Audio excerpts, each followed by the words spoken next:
medical device sector was unregulated, and recently the notified body came, and you have very instrumental to make voluntary certifications.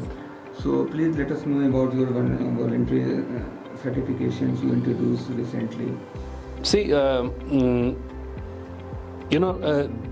way the global scene is today, it might surprise many that if there is a regulation, why do we need voluntary certification, etc.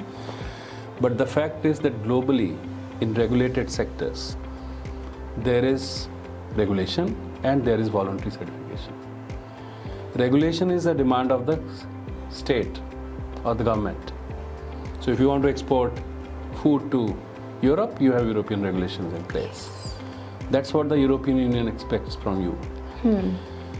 Voluntary certification is demand of the buyer. Okay.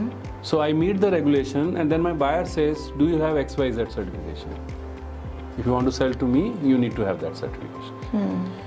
You look at textiles, huge number of certifications. Even in medical devices, for example, 13485 is a voluntary certification. There's a huge market for this voluntary certification. So that is one reality that we have to live with, that there will be regulated sectors, regulated products, and there will be voluntary certifications also, which will be demanded by the buyers, by the stakeholders, not by the governments. Ultimately, मुझे product तो I have to sell it to the buyer only. Yes. Government is not going to pay me anything. I will meet their regulation. Second thing is that since we are not able to adopt international standards in our regulations, because when we adopt it in regulation, that means everybody has to comply. Yeah, true. There is no exception, or you shut down businesses. Yes. Which is a very hard thing to do, and healthcare even harder.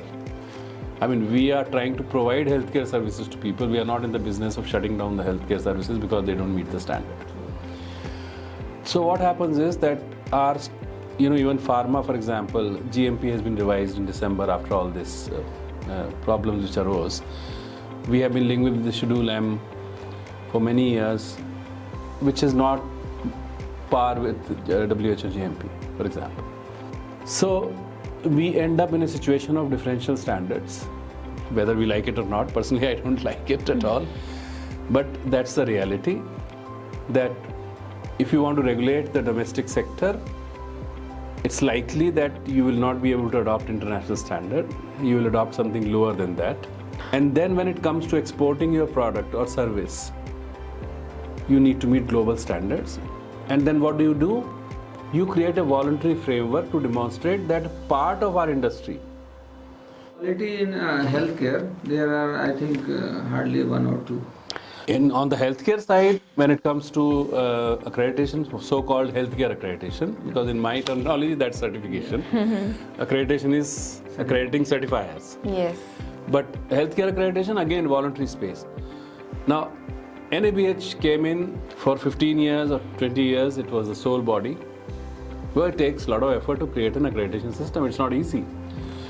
And private sector will not move in unless there is profit.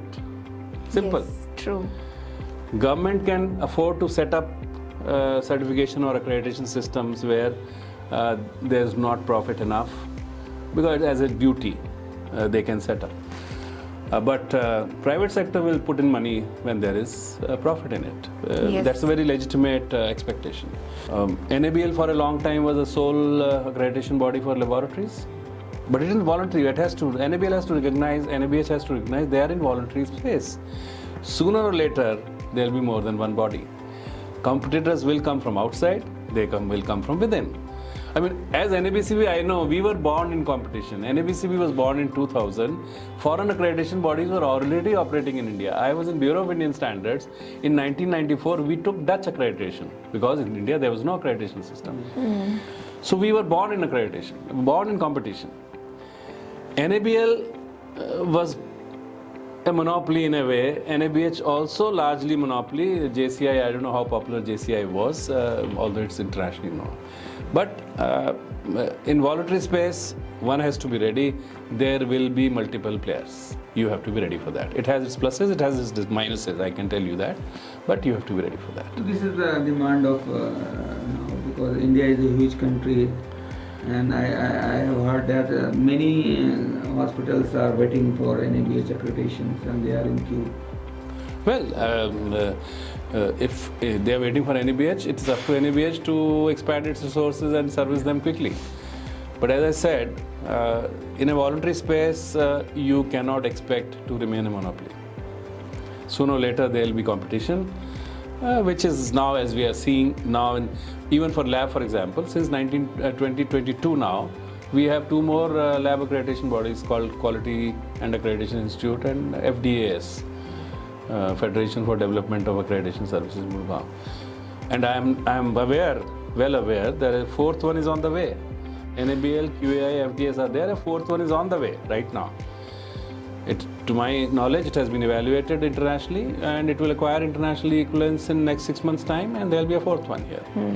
So, well, we have to be ready for that. In the same way, I am seeing so many false accreditation body and cheaters are there who are selling the certificate. Well, that is another problem. That is another problem.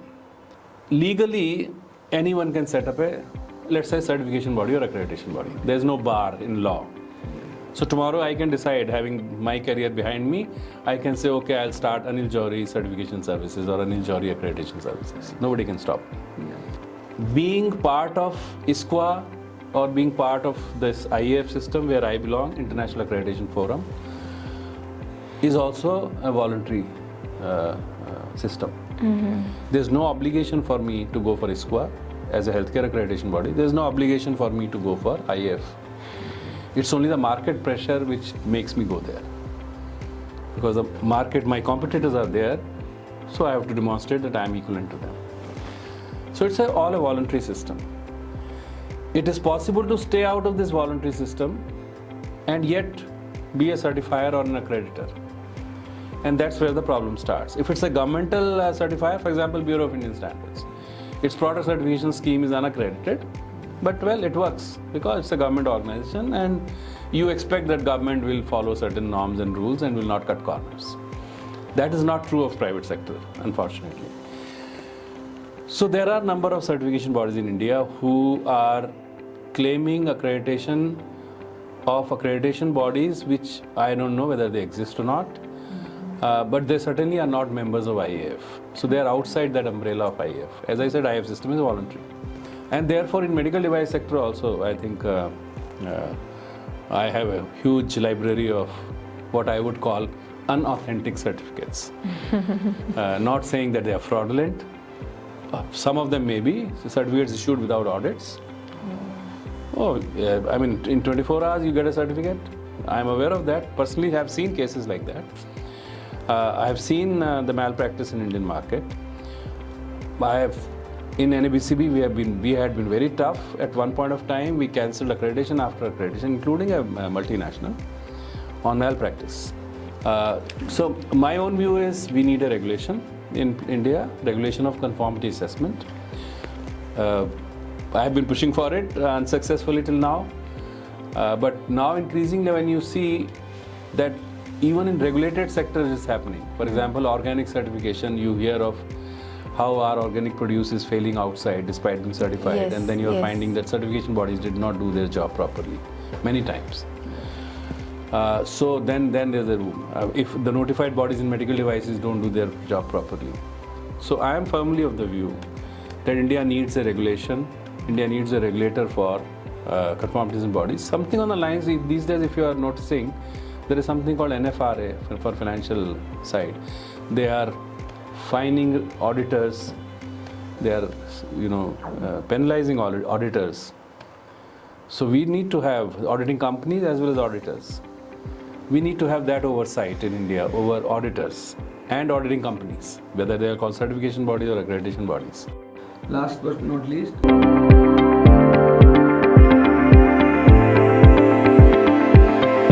so how, after getting the certificates from the accreditors, how we ensure that quality will be remain same?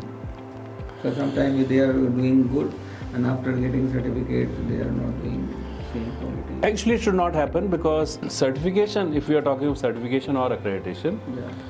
it's a process, continuous process, It's not that one time you get certification and that's it, or one time you get accreditation and that's it. There is surveillance. There is a period. You get a 3-year or a 5-year certificate. It has to be renewed. You are subject to at least annual audits, if not more. You are also subject to, for example, if I accredit as NABCB, a certification body, I go to its office once a year and audit systems, its evidences, reports, etc. I also witness their audits. So when they are going to audit a manufacturer for 13485, NABCB assessors will go along and observe that audit and see whether the audit is being done right or not. So there is oversight, system oversight. I also have, as an accreditation body, I have a right to go in directly to the medical device manufacturer to see whether he followed the norms or not. So there is an oversight system. Okay, it was nice talking to you on quality. Thank you, Mr. Anil Jauhari, for your inspiring and insightful contributions today.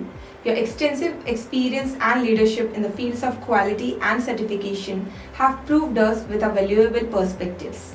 We deeply appreciate the opportunity to host you and are grateful for the time you have taken to share your expertise. Your work has undoubtedly set important standards and will continue to influence the field of years to come. Thank you once again for joining us and for your valuable insights. We wish you continued success in all your future endeavors. Thank you so much for coming here. Stay tuned and have a wonderful day. Thank you very much. Thank you for so much, having sir. me. Thank you.